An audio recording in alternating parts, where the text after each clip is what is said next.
Assalamualaikum warahmatullahi wabarakatuh. Saya Anissa Nurul Hikmah, calon guru penggerak Angkatan 7 dari SMA Pusaka Nusantara 2 Bekasi, akan menyampaikan koneksi antar materi dari modul 1.4 yang membahas keterkaitan antara filosofi Ki Hajar Dewantara, nilai dan peran guru penggerak, visi guru penggerak, serta budaya positif di sekolah. Keterkaitan budaya positif dengan filosofi Ki Hajar Dewantara. Filosofi Ki Hajar Dewantara menyebutkan bahwa pendidikan menuntun segala kekuatan kodrat yang ada pada murid agar dapat mencapai keselamatan dan kebahagiaan setinggi-tingginya. Pada proses penerapan budaya positif di sekolah dapat ditumbuhkan dengan menciptakan kegiatan-kegiatan yang berpihak pada murid.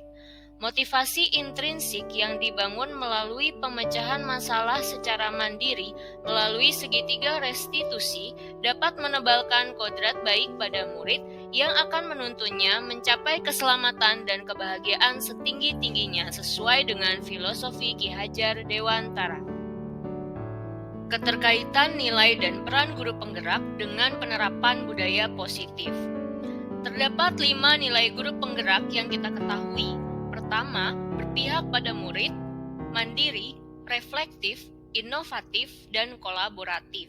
Sedangkan peran guru penggerak adalah menjadi pemimpin pembelajaran, menjadi coach bagi guru lain, mendorong kolaborasi, mewujudkan kepemimpinan murid, dan menggerakkan komunitas praktisi. Dalam penerapan budaya positif di sekolah, guru penggerak mampu menciptakan terwujudnya budaya positif di sekolah melalui kekuatan nilai dan peran guru penggerak yang telah dimiliki serta didukung oleh kolaborasi seluruh warga sekolah. Keterkaitan visi guru penggerak dengan budaya positif. Visi guru penggerak disusun untuk menciptakan sebuah perubahan di lingkungan sekolah. Perwujudan visi dilakukan dengan metode inquiry apresiatif dengan tahapan bagja. Penerapan bagja terdiri dari buat pertanyaan, ambil pelajaran, gali mimpi, jabarkan rencana, dan atur eksekusi. Penerapan bagja akan melahirkan pembiasaan positif di sekolah yang disebut sebagai budaya positif. Budaya positif mampu menimbulkan rasa nyaman dalam proses pembelajaran sehingga mendorong murid untuk bernalar kritis, bertindak, dan memecahkan masalah secara mandiri, sehingga terciptalah murid yang merdeka dalam proses pembelajaran. Berikut merupakan pemahaman saya tentang konsep-konsep inti yang telah dipelajari di modul 1.4. Pertama, mengenai disiplin positif. Disiplin positif merupakan proses belajar pada murid untuk melakukan kontrol diri dan pembentukan kepribadian. Kemudian, mengenai teori kontrol. Setiap manusia memiliki kontrol penuh terhadap dirinya sendiri, sehingga tidak ada manusia yang mampu mengontrol orang lain untuk berbuat sesuatu. Begitu pula guru terhadap muridnya. Sehingga muncullah sebuah teori motivasi. Motivasi yang paling kuat adalah motivasi yang berasal dari dalam diri sendiri atau yang kita sebut sebagai motivasi intrinsik. Sehingga guru perlu mengasah atau menumbuhkan motivasi intrinsik dalam diri murid agar tercipta kebiasaan yang positif. Lalu, mengenai hukuman dan penghargaan. Melakukan hukuman dapat menyakiti dan menghilangkan rasa percaya diri pada murid, sedangkan memberi penghargaan dapat membuat murid yang merasa tidak mampu akan berhenti berusaha untuk menjadi lebih baik lagi dari yang sebelumnya. Kemudian, terdapat kebutuhan dasar manusia. Yang pertama, kebutuhan bertahan hidup. Kedua, kebutuhan merasa diterima. Ketiga, kebutuhan akan kebebasan. Yang keempat, kebutuhan akan kesenangan. Dan yang kelima adalah kebutuhan akan penguasaan. Jika kebutuhan dasar ini ada yang tidak terpenuhi, maka manusia bisa saja melakukan suatu pelanggaran demi memenuhi kebutuhan tersebut. Begitu pula dengan pelanggaran yang dilakukan oleh murid. Mungkin saja murid melakukan pelanggaran karena adanya kebutuhan dasar mereka yang tidak terpenuhi. Sehingga untuk mengatasi hal ini, guru perlu menganalisis apakah kebutuhan dasar yang tidak terpenuhi dari seorang murid yang melakukan pelanggaran.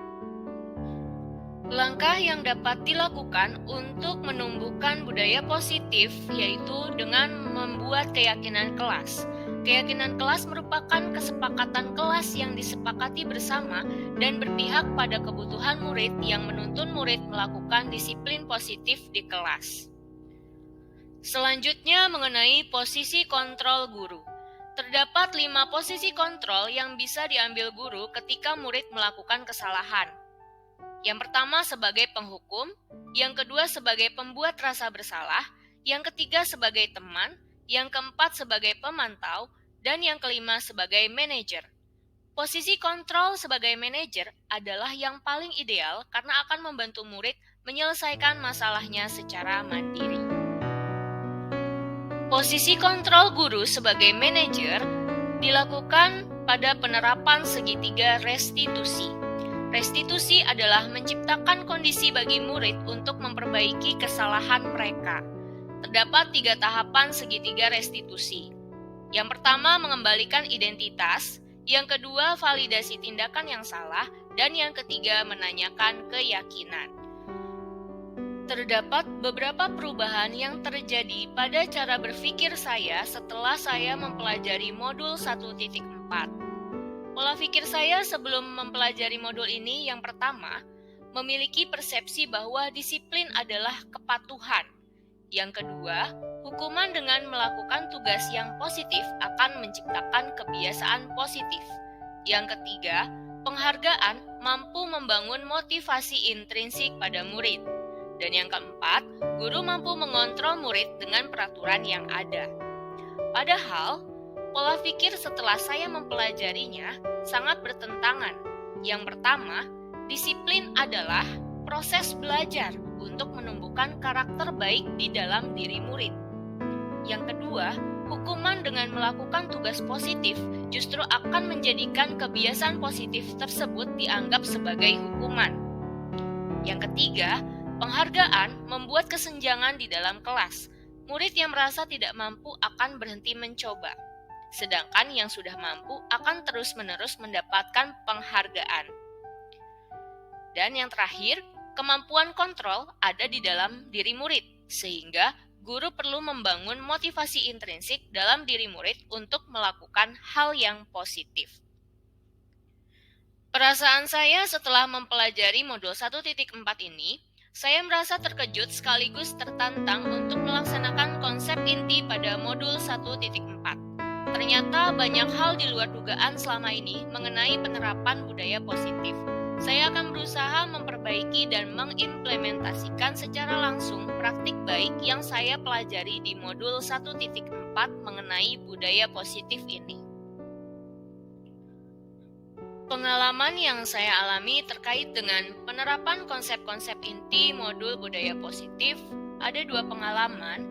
Yang pertama, saya telah membentuk keyakinan kelas di salah satu kelas 12, yaitu di kelas 12 MIPA 1. Respon murid setelah melakukan kegiatan penetapan keyakinan kelas, mereka sangat antusias dan bersemangat untuk menerapkan keyakinan tersebut dalam proses pembelajaran sehari-hari di sekolah.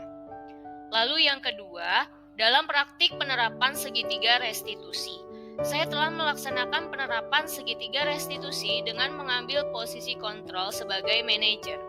Tanggapan murid setelah mempraktikannya, mereka merasa tenang dan nyaman sehingga mereka mampu membedakan perbuatan yang benar dan salah, kemudian menemukan solusi permasalahan mereka secara mandiri.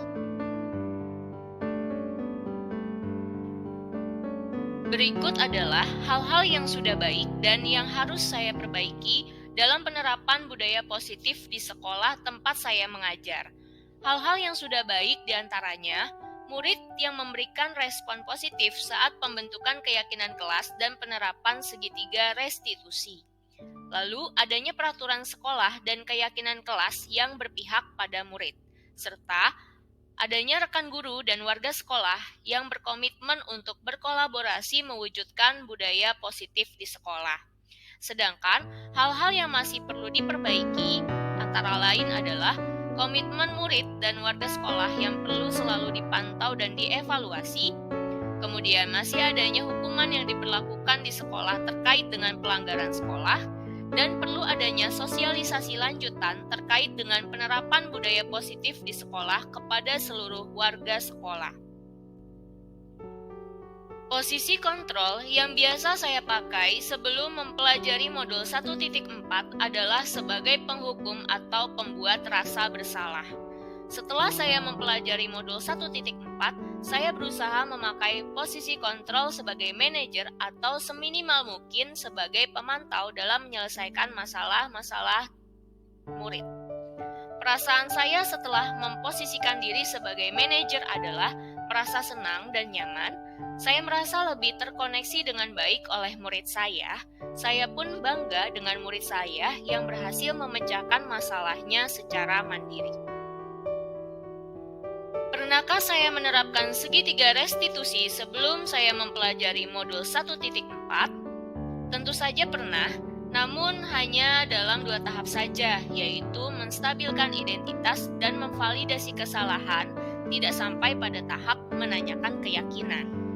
Caranya adalah, saya menanyakan kepada murid saya apakah perbuatannya salah atau tidak, lalu mengapa murid tersebut melakukannya. Setelah itu, saya bersama murid tersebut akan menganalisis secara bersamaan mengenai permasalahan tersebut, dan saya langsung menyediakan solusi terhadap masalahnya. Menurut pendapat saya, terdapat hal-hal lain yang harus dipelajari untuk menciptakan budaya positif di sekolah. Yang pertama adalah bagaimana cara kita menjaga dan merawat budaya positif yang sudah terbentuk di sekolah. Lalu kemudian mengenai evaluasi penerapan budaya positif di sekolah dan bagaimana cara kita menganalisis kebutuhan dasar murid ketika mereka melakukan pelanggaran, sehingga solusi yang berhasil kita temukan bersama adalah solusi yang tepat dalam mengatasi permasalahan tersebut. Sekian dari saya. Terima kasih sudah menonton. Salam guru penggerak, guru bergerak, Indonesia maju.